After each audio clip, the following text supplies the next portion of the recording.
वो वेट कर रहा है तुम्हारा।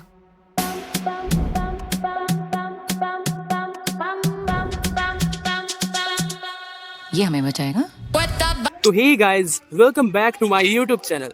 तो भाई, आज हम डायरेक्ट अल्फा के ऑफिशियल ट्रेलर के हिडन डिटेल्स और YRF स्पाई यूनिवर्स के फ्यूचर प्लान को ब्रेक डाउन करने वाले हैं।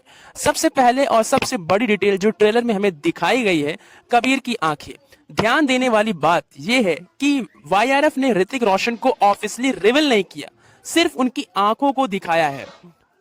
इसका मतलब ये हो सकता है कि YRF अब कबीर को सिर्फ एक फील्ड एजेंट नहीं बल्कि एक सीनियर स्पेशलिस्ट और यूनिवर्स के एक सेंट्रल कैरेक्टर की तरह बिल्ड करना शुरू कर चुका है। ये भी पॉसिबल है कि अल्फा के अंदर कबीर डायरेक्टली मिशन लीड ना करे बल्कि बैकग्राउंड में रहकर पूरे ऑपरेशन को मेंटोर करे और आलिया भट्ट और शर्वरी के मिशन को गाइड करे। इससे YRF एक नई जनरेशन के स्पाइस को इंट्रोड्यूस करेगा और पुराने हीरोज को मेंटोर की तरह यूज करेगा। अब ट्रेलर की दूसरी हिडन डिटेल पर आते हैं। जब बॉबी देओल का कैरेक्टर बोलता है इंडिया ने अल्फा की कदर नहीं की, अब इंडिया अल्फा से डरेगा, तो ये डायलॉग सिंपल विलन डायलॉग नहीं लगता। इससे लग रहा है कि अल्फा सिर्फ एक कोड नेम नहीं बल्कि एक सीक्रेट प्रोग्राम है जिसके थ्रू डेंजरस विलन बनाए जा रहे हैं, डेंजरस एजेंट्स तैयार किए जा रहे हैं और बॉबी देओल का कैरेक्टर शायद इस सिस्टम का एक्स मेंबर या सबसे बड़ा विलन हो सकता है।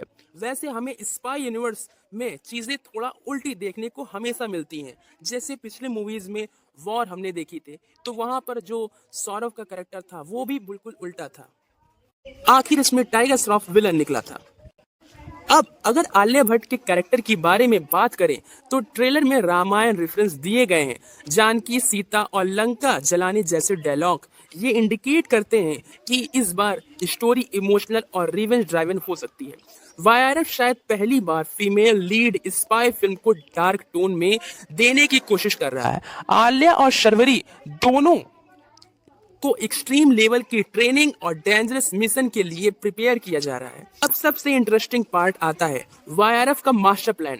अगर आप पिछली मूवीज को देखो तो सलमान खान का टाइगर, ऋतिक रोशन का कबीर और शाहरुख खान का पठान अलग अलग स्टोरीज में काम कर रहे थे, लेकिन अब YRF धीरे धीरे एक एवेंजर्स स्टाइल सेटअप क्रिएट कर रहा है जहां नए एजेंट्स को इंट्रोड्यूस किया जाएगा। अल्फा उसी प्लान का एक बड़ा पार्ट लग रहा है।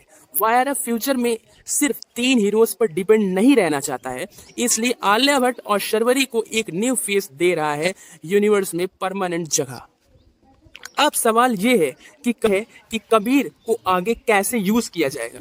मेरी थ्योरी के हिसाब से YRF कबीर को फ्यूचर में मास्टर माइंड बनाएगा। टाइगर इमोशनल एक्सपीरियंस सोल्जर है, पठान एक इंडिपेंडेंट ऑपरेटर है और कबीर स्पेशलिस्ट लीडर बन सकता है। आने वाली मूवीज में कबीर शायद मल्टीपल टीम्स को हैंडल करे और नए एजेंट्स को ट्रेन करे। इससे यूनिवर्स और भी बड़ा फील होगा।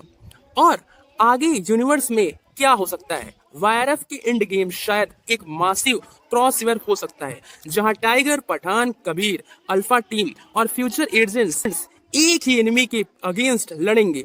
हो सकता है फ्यूचर में एक ऐसा विलन आए जो एक सिंगल कंट्री नहीं बल्कि पूरे ग्लोबल सिक्योरिटी नेटवर्क को टारगेट करे और सबसे फाइनल बैटल में पूरी स्पाई यूनिवर्स की टीम एक साथ हमें देखने को मिले। लेकिन एक बात याद रखो, कबीर मेंटोर कर रहा है, Bobby Deol x alpha agent है और फ्यूचर क्रॉसओवर का एग्जैक्ट प्लॉट अभी ऑफिशियली कंफर्म नहीं है। ये ट्रेलर और YRF के प्रीवियस सेटअप के बेसिस पे मैं ये थ्योरी बता रहा हूँ तुम लोगों को। वैसे आपको क्या लगता है, क्या कबीर अल्फा में सिर्फ कैमियो करेगा या क्लाइमेक्स में फुल एंट्री लेगा? और क्या YRF फ्यूचर में एवेंजर्स लेवल का स्पाई यूनिवर्स क्रिएट कर पाएगा? अपनी थ्योरी कमेंट सेक्शन में जरूर बताओ। अगर वीडियो पसंद आए तो लाइक करो, शेयर करो और सब्सक्राइब करो और बेल आइकन दबाना मत भूलना। मिलते हैं नेक्स्ट वीडियो में, तब तक के लिए टेक केयर, बाय बाय।